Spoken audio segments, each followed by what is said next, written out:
لە نوێمین یاریەکانی خولی ژێر 20 ساڵانی کوردستان لە قۆناغی کۆمەڵەکان و لە کۆمەڵەی پێنجەم دوو یاری چارەنووساز لە یەک کات ئەنجامدران. پێشمەرگەی هەولێری پێشەنگ بووە میوانی ئاڕەڕات، سەرەتا خاوەن ماڵ فشارەکانی بە ئامانجی گۆڵێکی خێرا دەست پێ کرد. دواتر لاوەکانی پێشمەرگە جڵەوی یاریەکان گرتەوە دەست و لە خولەکی سی شاهیاد عەبدوڵڵا بەربەستی یەکسانی شکاند و تیپی میوانی با گۆڵ یەکەم لە یاریەکە پێشخست. نیوە یەکەمیش بەم ئەنجامە کۆتایی هات. لە نیوەی دۆم خاوەن ماڵ باشتر هاتووە نێو یاریگا و لە خولەکەکانی 58 و 61 دوو گۆڵی لە ڕێگای جەبار کەمال و محەممەد هیمەت تۆمار کردو و ئەنجامەکەی لە دواکەوتن گۆڕی بۆ پێشکەوتن.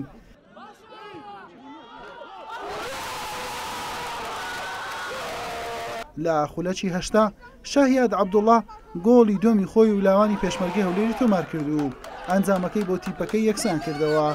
لە خولەکەکانی 84 و 85 دوو یاریزانیانەی ئاڕات مەسعود جوندی و ڕەسان ڕەعەدی بە کارتی سوور لە یاریەکە کرانە دەرەوە. یاریەکە بە یەکسانی کۆتایی پێهاتوو، ئاڕات لە گەیشتن بە قۆناغی داهاتوو بێهیوا بوو. یاریەکی زۆر بەهێز بوو لە دەرەوە یاریگای خۆمان بۆ هەرچەندە ئامادەکاری باششمان کردبوو.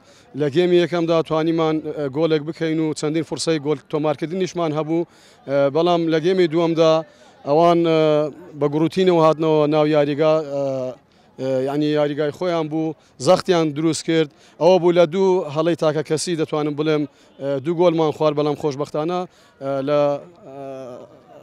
لە دوا خولەکەکاندا توانیمان گۆلی بەرامبەر تۆمار بکەینەوە. ئەوش تۆپانەیە، ینی ئەلحەمدولیلا پێ ڕازینە، تۆپانەیە برنەوە هەیە، دۆڕاندن هەیە.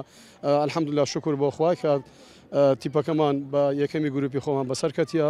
ئێمە لە سەرەتای دەورێکەوە دەمانویست بۆ قۆناغی داهاتوو یاری بکەین، بەڵام ئیتر ئەوەش قەدەری خۆیان کە سەر نەکەوتین. بۆ ساڵانی ئینشاڵڵا لە ساڵەکانی داهاتوو ئینشاڵڵا موفەقە بین. لە یارێکی دیکاتی پیلاوانیانی پیشەسازی لەسەر یاریگای خۆی پێشوازی لە ڕوان دەست کرد. خاوەن ماڵ هەوڵی دەدا ببرنەوە سەرکەوتن بۆ قۆناغی داهاتوو یەکلا بکاتەوە، هەر بۆیە لا نیوە یەکەم هەوڵەکانی بۆ گۆڵ تۆمارکردن چڵ کردبوویەوە، بەڵام هیچ کام لە هەردوو تیپ پێی نەگەیشتن. لە نیوەی دۆم و لە خولەکی 55 دەشتی سەردار بربەستی یەکسانی بڕی و بە شێوازێکی جوان گۆڵ یەکەمی بۆ پیشەسازی تۆمار کرد.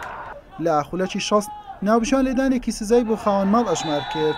هەڤاڵ دڵسۆز بە سەرکەوتوی جێبەجێ کرد و ئەنجامەکەی بۆ تیپەکەی دوو هێندە لێ کرد. لە خولەکی 77 سەفەر شەمسەدین گۆڵی سێمیشی بۆ لاوەکانی پیشەسازی تۆمار کرد. یاریەکە بە سێ گۆڵی پاک بە سوودی پیشەسازی کۆتایی هات.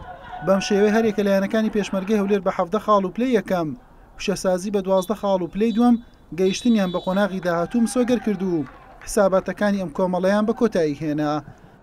الحەمدوللا بە فەزلی خۆی گەورە توانیمان سەرکەوتن بەدەست بینین بۆ قۆناغی داهاتوو باشتر خۆمان ئامادە دەکەین و تومامان کاسەکەی الحەمدوللا. لە کۆمەڵەی شەشەمیش هەولێری پێشەنگ بووە میوانی سۆران. لە نیوە یەکەم و لە خولەکی 43 هەولێر بە گۆڵێکی ئەلەن محەممەد پێشکەوتن.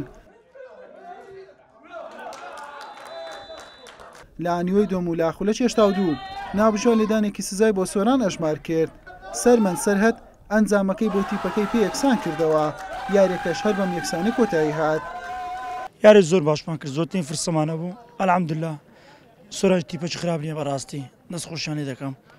ئینشەڵڵا ساڵانی داهاتوو باشتر خۆیان ئامادە دەکەن، بە ویوام یاریزانەکانم زیاتر ئەس بە مەسئولیت بکەن لە قۆناغی داهاتوو تا دەبێ و یاریانەیە قۆناغانە ئەوڵانێک لێمان هەڵانێک کریتمان ئەوە بی لەسەری ئیش بکەین و ئینشەڵڵا باش خۆمان ئامادە دەکەین لە جۆلەی دووەم. لە یارێکی دیکەی هەمان کۆمەڵا هەندرێن بووە میوانی شەقڵاوە و بە ئەنجامی سێ گۆڵ بەرامبەر گۆڵێک لە یاریەکە براوە بوو. بەم شێوەیە لەم کۆمەڵەیە هەولێر با کۆکردنەوەی 16 خاڵ و پلەی یەکەم گەیشتنی بۆ قۆناغی داهاتوو مسۆگەر کرد. هەندرێنیش بە 15 خاڵ لە پلەی دووەمە لە دوایاری ئەم قۆناغا ڕووبەڕووی برایەتی هاوشاری دەبێتەوە و یەکێکیان دەگەنە قۆناغی داهاتوو. حوسێن محەممەد کەناڵی پێیام هەولێر.